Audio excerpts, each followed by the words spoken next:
Loizune Matria, ongi etorri zurera. Eskerrik asko. Zer da zuretzat personalki 30 urte betetzea? 30 urte aipatzen direnean, 30 urteak aipatzen direnean, normalean krisiaz hitz egiten da, ez? Egia esan, nik 26 urte ditut, beraz bizi izan ez dudan zerbait da, ez? 30 urte betetzearen hori. Baina, ez dakite, egia da, irratiarekin batera nolabait bete ditu dala 30 urte. Era kolektiboan bada ere, ez? Maila pertsonaldean, iristea espero dudan zerbait da. Bai, agian ezkorra ematen du hori, ez? Baina, bueno, hori buruan euki behar dugula iruditzen zait, eta irratiari dagokionez, ni hasi nintzen lanean, gutxi gora behera iraia hasieran, eta iritsi naiz, 30 urte hauekin batera, urte hurrenarekin batera iritsi naiz ni irratira, eta pozgarria izan da iristea une honetan irratia sendo dagoelako, ez? Gero ere bai, urte hurrenaren arira, atzera begiratu izan diogu egindako elkarrizketetan, eta orduan ikusi dut ze gogorra izan den lizentziari gabe hemen lan egiten egotea, eta ikusi dut ere bai zenbat zor zaion irratia posible egin duen komunitate horri, ez? Hori eskertzekoa da, eta nik kanpotik bizi izan nuen irratiak egindakoa eta sufritutakoa, orain barrutik sentitu dut urte hurren honen arira, eta egia da, eskertzekoa dela komunitateak egin duena. Gogortasunaz ari garela, zure osaba, Mikel Zabaltza, tortura zantzuekin endaerlatxan gorpu agertu zela 33 urte bete dira egunotan. Zer eragin izan duzu sortu aurreko gertakari horrek zure bizitzan? Bai, abenduaren 15ean agertu zen bere gorpua endarlatxan, bera atxilotu eta hil, azaroaren 26an egin zuten, beraz, aste hontako astelenean, bete dira 33 urte, eta egia da guri familian eta niri ere bai, bereziki gogorrak egiten zaizkigula data hauek, ez? Azaroaren amaiera, abenduaren hasiera, barrenak mugitzen zaizkigu, nik ez nuen nire osaba ezagutu, lehen esan bezala 26 urte ditu dalako, baino nik sentitzen dut nire parte ere bai, ez? Nire osaba, gainontzeko senideak sentitzen ditudan bezala, baino tristea iruditzen zait edo, ezin dudala gogoratu nire oroitzapenekin, beste batzuen oroitzapenekin gogoratzen dut nire osaba, baino pozgarria iruditzen zait hori ere bai, zentzu batean, oroitzen dudalako, eta memorian gordea dugulako ezagutu ez genuen senide horiek ere, ez? Eta hori garrantzitsua iruditzen zait azkenean bere inguruan gertatutako guzti hori guk idatzi dugulako, ez? Bertsio ofizialak ez du egia kontatzen, beraz, zentzu horretan herriak kontatu du egi hori edo errealatoa, eta aipatu bezala 26an, hau da, astelen honetan bete dira 33 urte, omenaldia igandean egin genuen, Orbaizetako lan, eta 33 urte pasa dira, eta oraindik ere nabaritu dugu jendearen babesa. Gertatu zenean osabaren hilketa, orduan askoz nabarmenagoa zen Euskal Herriak familiari eman zion elkartasuna, baina oraindik ere sumatzen dugu eta hori pozgarria da. Eta, errelato horren inguruan, niri iruditzen zait nik ere badudala ardura hori, egi hori idazteko behar hori sentitzen dut, eta horretan ari naiz. Justiziari egia eskatzen altzaio? Bai, eskatu altzaio, ez, aukera beti dago hor, baino gero trukean zer jasoko dugun hori beste kontu bat da. Justizia hitz egiten dugunean, ari bagara Espainiako botere judizialari buruz, egiarik seguraski ez dugu jasoko, ez?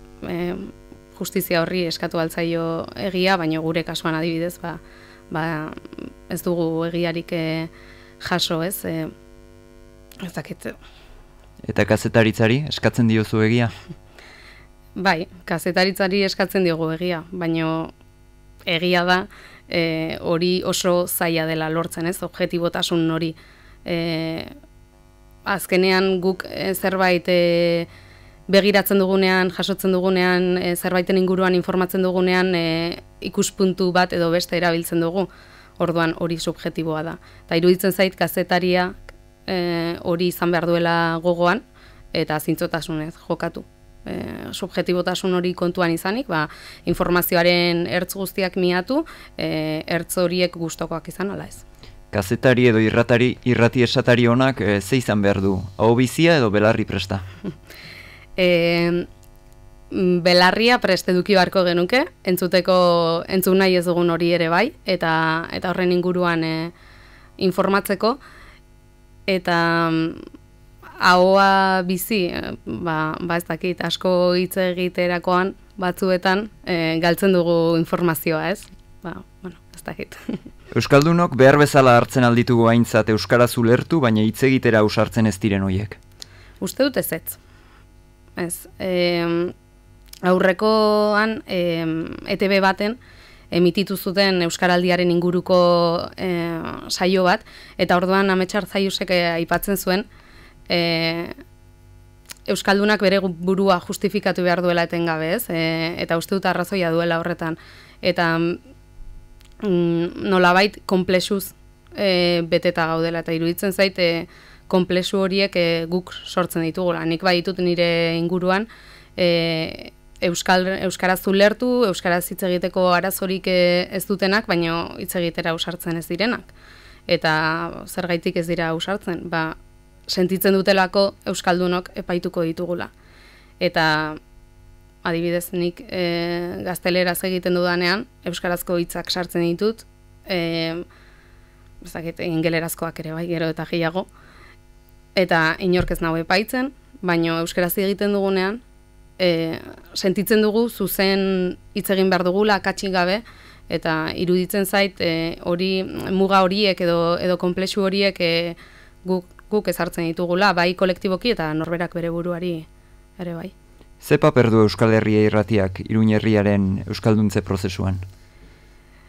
Nire ustez erreferente bat da Iruña herriko euskal komunitatearentzat irrati hau. Bai euskara ikasi, euskara entzun, euskara gehiago praktikatu nahi duen horrentzat erreferente bat izan dela eta dela gaur egun ere bai. Azkenean zure interesekoa den informazio hori euskaraz jasotzeko aukera dute hemen Iruña herrian. Euskaraz zena etzela existitzen, esaten zen lehen. Sare sozialetan ez dagoena ez dela existitzen esaten da orain. Bai, ala esaten da, bai. Nik uste dut sare sozialetan egotea garrantzitsua dela gaur egun, baina ez egoteagatik bakarrik. Ongi azaltzen naizen, ez? Zarena ahaztu gabe, egon behar duzu sare sozialetan zintzotasunez, lehen kazetaritzaren inguruan aipatu bezala, eta iruditzen zait irrati batek egin behar duela irratigintza, kalitatezko irratigintza, eta behin hori eginda ondoren, etorriko dela sare sozialena, eta osagarria izan behar duela ez erreproduzio soil bat, ez? Nola definituko zenuke Euskal Herria Irratiak sare sozialetan duen nortasun personala edo marka izaera? Bagia esan, ez dakit, iruditzen zait, nortasun propioa sortzea sare sozialetan ez dela gauza erraxa, denbora asko eskatzen duen zerbait da, eta lehenik eta behin, lehen aipatu bezala, irrati honek izan behar duela buruan, ez, kalitatezko zerbitzua eskaintzea, eta gero etorriko dela sare sozialena. Gaur egun gehiago egiten da lantzen ditugun albiste edo hemen irratian egiten ditugun elkarrizketen erreproduzio bat, ez, edatzeko erabiltzen da, eta nire ustez sare sozialak osagarri izan beharko lukete, ez, beste zerbait ere eskaini. Dagoeneko sugeritu duzu, baina irratia, agerkari digitala, bideoa, sare sozialak, multimedia izan behar hau zer da, kazetaritzaren mesedetan edo kaltetan? Kazetaritzaren mesederako izan beharko luke, eta... Baina da? Ez dakit den edo ez, izan beharko luke, eta kazetariok ardura dugu horretan. Azkenean guk egiten dugu hemen irratigintza, agerkari digitalean prentsa idatzia, orain bideoan grabatzen ari gara hau, guk sortzen dugu edukia eta kazetaritzaren mesedetan izan dadin egin behar dugu, ez? Ikusentzule bezala nik multimedia edukia kontsumitzen ditut, eta hori da eskatzen dudana. Beraz, eskatzen dudana hori bada, emango dudana ere, hori izan behar duela. Iruditzen zait, kalitatez beti ere, ez edo nola. Eliken Talent 2014 EITB saria irabazi zenuen aurrentzako albistegi egitasmo batekin. Noizko horrelako bat irratian? Nik ez nuen ezagutu, baina irrati honetan izan zen aurrentzako saio bat, ez dut gogoan izena, baina 30. urte urren honen arira ezagutu dut. Eta aipatzen zuten egindako elkarrizketa batean, orduan aurrak ziren entzuten zutela saio hori, eta gaur egun jarraitzen dutela Euskal Herria irratia entzuten, bestelako orain egiten ditugun saioak, ez, entzuten dituzela. Iruditzen zait, orduan asmatu zutela, ze irratia zahartuz doa, eta entzuleak ere zahartuz doaz, gu zartzen ari garen bezala, ez? Orduan, fidelizatzea aurrako gazteak, etorkizunerako aberasgarria izango da, orduan, momentu honetan, agian horren inguruan ere pentsatu beharko genuke, eta sortu zerbait, agian lehen aipatu ditugun sare sozialak, edo multimedia, edo, bideo horretatik agian jo beharko dugu gazteak eta aurrak bere ganatzeko. Irratiak badu funtzio pedagogiko bat? Bai, noski. Azkenean jasotzen dugun informazio guztiak egiten gaitu, nolabait, ez bakarrik hezkuntzak, komunikabideen gandik jasotzen duguna ere garrantzia du eta eragiten gaitu, egiten gaitugu, bai. Albistegiez ari garela, zuain beste mugitzen zaren aezkoa ez da askotan agertzen albistegietan, ez bada elurra edo hotzagatik. Zer dago horren gibelean? Utzikeria instituzionala esanen nuke, dagoela. Egia da oso egoera zaila dagoela aezkoan, aurrekoan, duela urte bat edo izanen da. Aurkitu nuen Orbaizetako etxe zahar batean aldizkari bat, orduan aezkoan publikatzen zena, eta aldizkari horretan azaltzen zen artikulu bat, eta artikulu horretan aipatzen zen ze egoeran zegoen aezkoa, ez? Eta ze joera ikusten zuten. Artikulu horrek sekulako gaurkotasuna dauka. Ze gaur egun artikulu horrek aipatu bezala, aezkoan lan gutxi dago, gero eta jende gutxiago geratzen da bertan, dauden lanpostu gutxi horietan ez dago errelebo generazionalik, gazteek ere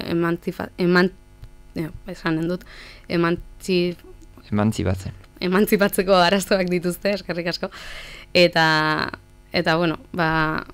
olakoa da egoera. Orain Nafarroako Parlamentuak ponentzia bat onartu du, Pirinioetako egoera aztertzeko eta neurri zehatzak aplikatzeko, izan ere bertako egoera ez da Nafarroako beste eskualdeetan dagoen egoeraren berdina, ez berdina da, baina Nafarroan aurrera eraman diren politikak orokorrak izan dira eskualde guztietarako, eta hori eskualde honen kalterako izan da. Beraz, ikusteko dago zer den egingo dutena, ez dakit, etorkizuna ez da oso itxaropentsua, hori ere egia da, agian berandu izanen da, ez dakit. Eta gazteoi bereziki kezkatzen gaituen gaia da hau, baina iruditzen zait, honen inguruan hausnartzen dugunean, ez dugula, beti bastatzen dugula ariketa egitearena, hau da, jende gutxi baldin badago, geratu gaitezen bertan, ez, bizitzen, eta orduan guk aldatuko dugu etorkizun hori.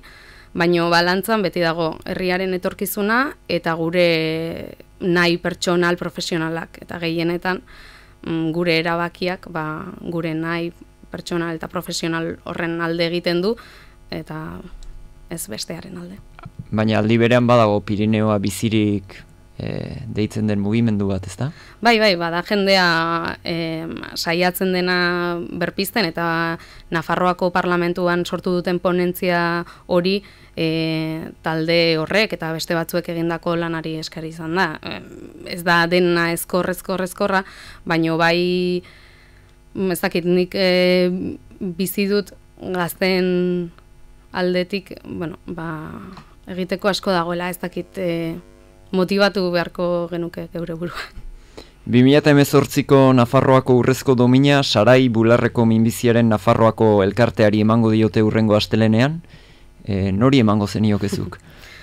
Ez dut inoiz pentsatu honen inguruan, ez dut uste inoiz aukerarik izanen dudanik Nafarroako urrezko domina inori emateko, baina, iruditzen zait, Nafarroan badirela elkarte asko lan egiten dutenak, alde batetik injustizien kontra, beste alde batetik sufritzen duten horien alde, Sarairen kasuan bezala, eta segurazki momentu batean o bestean denek, ez, jaso beharko luketela olako domin bat, agian erantzun oso orokorra da hau, baina dominen inguruan ari garela, aipatu nahiko nuke ere bai, badirela sufriarazi duten pertsona zenbait dominekin ere bai. Ez dira Nafarroako dominak, baino ematen dira bestelako dominin batzuk, urrezkoak, zilarrezkoak, bereizmen gorria dutenak, eta bar, eta batzuk gainera sari ekonomiko publikoarekin horiek kenduko nituzke. Loizunea Matria, mil esker eta urte askotarako. Eskerrik asko zuri.